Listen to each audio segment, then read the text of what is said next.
5 sitting Republican members of Congress have been subpoenaed by the committee, each of them believed to have relevant information about the attack on the U.S. Capitol and the events that led up to it. Pennsylvania Congressman Scott Perry was the first lawmaker asked to voluntarily testify. The committee received evidence that Perry was involved in a plan to oust Trump's then acting Attorney General Jeffrey Rosen for not pursuing the baseless election fraud claims that would ultimately spiral into the big lie. The committee soon after reached out to Ohio Congressman Jim Jordan. They say he was in communication with President Trump on January 6th and participated in several meetings about overturning the election.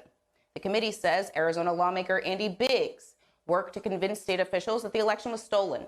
They also allege he was involved in January 6th planning and helped bring protesters to Washington to try and stop the counting of electoral votes.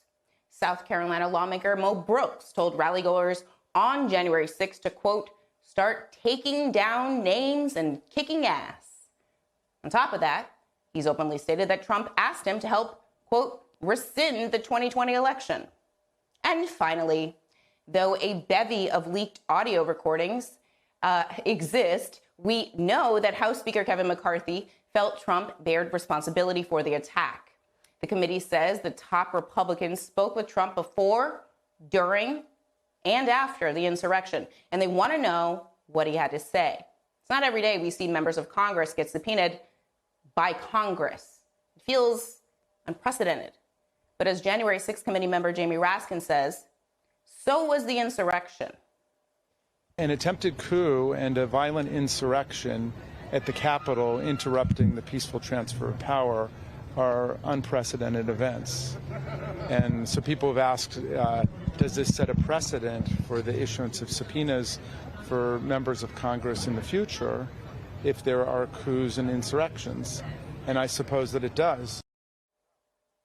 All 5 lawmakers have framed their subpoenas as a partisan attack and abuse of power. None have committed to appearing before the committee. And joining me now to break this all down, David Rohde, executive editor for The New Yorker. And David, sitting members of Congress may have been involved in efforts to overturn the election and plan the events that we all saw happen on January the 6th. I mean, what's your reaction to these subpoenas? It is unprecedented, and I agree with Raskin and his point that what's fueling all this is, again, a violent riot to block the peaceful transfer of power and reverse the outcome of an election. To be a little fair and put the pressure on the January 6th committee, I'm surprised these subpoenas didn't come earlier. The reality is that, the midterms are months away. These Republicans will refuse to testify, and it's very likely that this won't have any effect. So I think the committee's been very aggressive and done an effective job so far, but I'm surprised it's taken them this long to issue these subpoenas.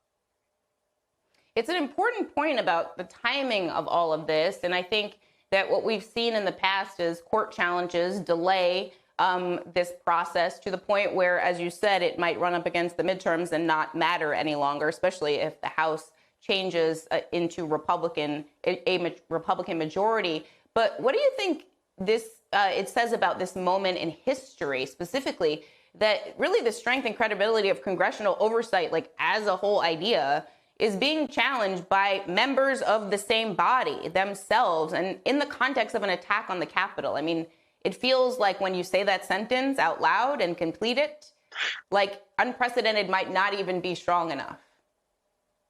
No, it's extraordinary. I mean, and again, the leader of the Republican Party, the minority leader, Kevin McCarthy, has been subpoenaed. It's extraordinary. And the tapes have been released where he condemns what Trump has done. He's shocked at how unprecedented this is. And then it just shows the complete breakdown of basic norms in Congress that the only, Republican and the person taking the biggest political risk here is, frankly, Liz Cheney. And, she is undoubtedly in enormous danger if, for the upcoming primary she faces in Wyoming in August. But, she's taking an enormous political risk, and I think she deserves credit for it. But you're right, the process has devolved. Everything keeps devolving from January 6th on. So it's astonishing. And then lastly, Representative Perry, I just want to make a note here. he is the one, he's from Pennsylvania, but he was pushing this crazy idea of using the Justice Department, which, people don't hear about as much, but it is one of the most powerful agencies in the federal government. And going to oust the acting attorney general to have a sort of Trump puppet, Jeffrey Rosen, placed in to carry out a sham federal Justice Department investigation to reverse the election. It's utterly outrageous. It's unprecedented.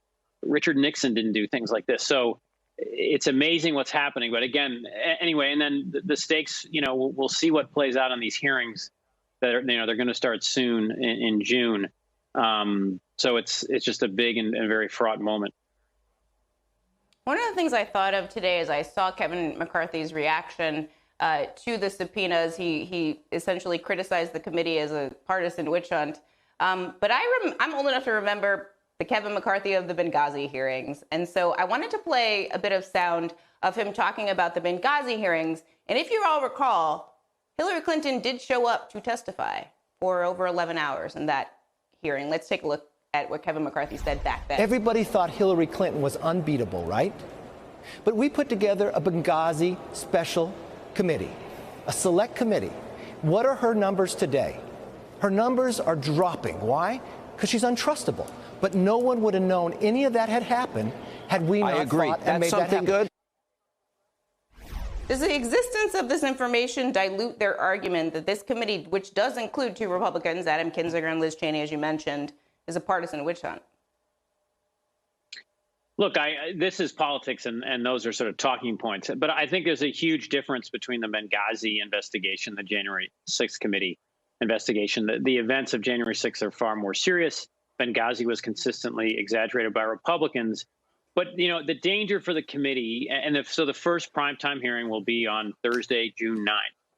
The January 6th committee has to deliver a dramatic kind of presentation, new evidence that makes the American public see how different this is, how serious this is, that this is a coup attempt.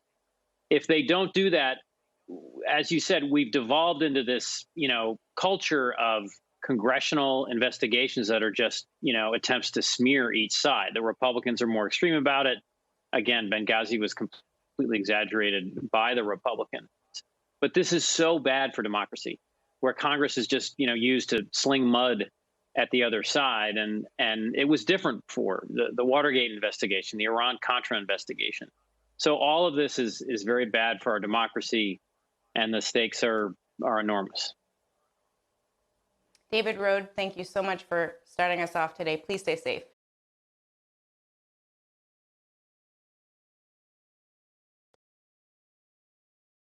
Hi, I'm Zerlina Maxwell. Thanks for checking out our channel on YouTube.